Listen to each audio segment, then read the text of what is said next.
Aujourd'hui, nous parlons de la prière et plus précisément les secrets de la prière pour une vie de victoire. Vous savez, tout le monde a besoin de prier. Nous savons très bien que c'est important de prier. La Bible nous dit prier tout le temps et ne vous lassez pas de la prière. Mais si vous ne savez pas qu'il y a une dimension à atteindre pour la prière, votre vie de prière, vous avez un souci. Il y a une dimension où vous avez besoin d'une force pour survivre dans le vent de la vie quand les choses vont être difficiles. Il faut prier pour notre transformation. Il faut mettre l'emphase sur les choses spirituelles. Vous pouvez vivre une vie physique, mondaine, mais seulement après les problèmes vont arriver. Si vous n'avez pas une vie de prière, votre vie spirituelle dépend de votre prière. Quand vous priez, vous allez construire à l'intérieur de vous-même une certaine puissance, une force. La Bible nous dit dans Proverbe 15:3, nous dit un cœur joyeux rend le visage serein, mais quand le cœur est triste, l'esprit est abattu. Et aussi Proverbe 24:10 nous dit si tu faiblis au jour de la détresse, ta force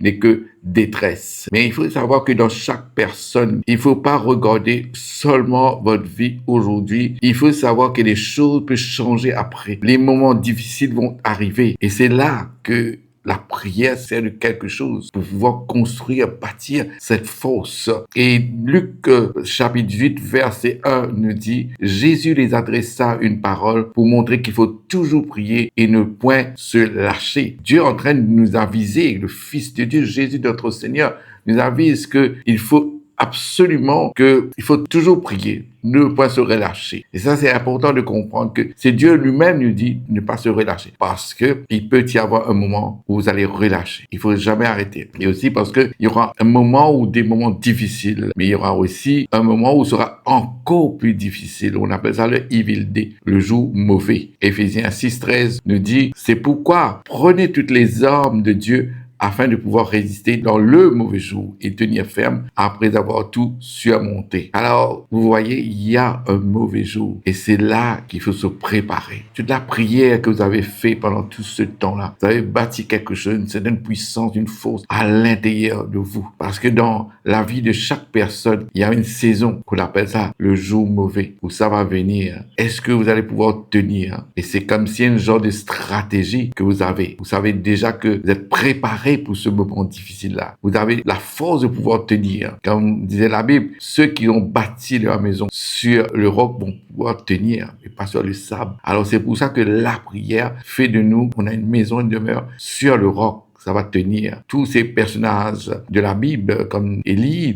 comme David, Abraham, ils ont bâti leur capacité sur la prière qui s'accumule, qui garde une certaine puissance. Peu importe ce que tu fais, importe ton titre, mais un jour, tu auras besoin de traverser ce moment difficile-là. Et c'est là que tu vas puiser dans cette force qu'il y a à l'intérieur de toi-même. Alors nous savons que comme les portables, tu sais que tu as une journée très longue et que tu as besoin de batterie, tu changes ta batterie avant. Tu changes ta batterie à fond parce que tu auras besoin de cette force, de cette énergie pour pouvoir te contenir. Nous savons aussi que si par exemple quelqu'un n'a pas cette vie de prière, ce sera difficile, voire même impossible de vivre dans une vision de Dieu. Cette vision que Dieu a mis en toi, ça vient de la force de l'intérieur que tu vas pouvoir trouver cette vision, pouvoir le faire, pouvoir vivre cette vision de Dieu. Et cette puissance-là, tu peux l'avoir seulement que par la prière. Il y a beaucoup d'entre nous qui aiment bien dormir, mais seulement on sait que c'est pas dormir tout le temps qui va pouvoir sauver ta vie. Surtout le soir, il faut prier. Job 33:15 nous dit, il parle par des songes, par des visions nocturnes, quand les hommes sont livrés à un profond sommeil, quand ils sont endormis sur la couche. Dieu nous parle. Même dans les fins fonds de notre sommeil, Dieu nous parle. Alors que nous pouvons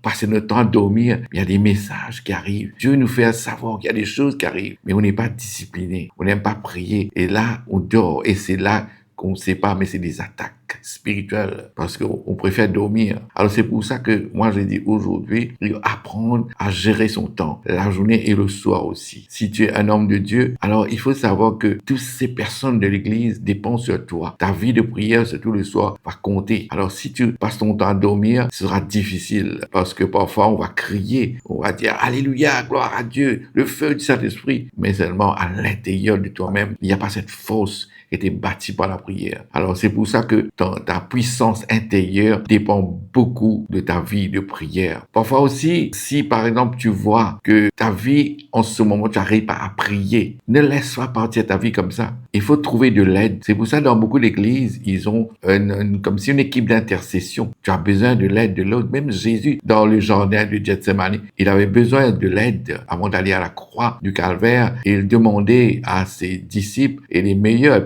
il a pris les 3 meilleurs, il a dit, venez prier. 1 heure de temps, vous ne pouvez pas prier parce que c'était quelque chose de très, très important qui allait se passer. On a besoin de cette prière d'intercession. Alors, reste loin avec des gens qui passent leur temps à gossip, à dire des choses sur les autres. Choisis bien tes amis. Ne laisse pas l'ennemi comme si voler ta vie de prière parce que tu es en train de perdre ta destinée. C'est tellement important, non seulement pour toi, mais aussi pour ta famille, pour les gens que Dieu a mis sur ta route. Alors, il va falloir que tu comprennes que quand tu peux pas, demande de l'aide avec l'équipe d'intercession parce que tout le monde a besoin de l'aide. Même Jésus a besoin de l'aide. Autre chose encore, on voit dans la prière, c'est que bien souvent, des fois, on voit les gens parler en langue, on se pose des questions. Et même dans la Bible, nous dit 1 Corinthiens 14, verset 2, nous dit, en effet, celui qui parle en langue ne parle pas aux hommes, mais à Dieu, car personne ne comprend que c'est en esprit qu'il dit des mystères. Alors, ne sous-estime pas ta vie de prière en langue parce que il y a l'édification. Même si tu comprends pas l'esprit, il y a Dieu qui prie pour toi, qui donne des guides. Et ça, c'est quelque chose, c'est juste la foi qu'il te faut pour comprendre que si tu peux passer ta journée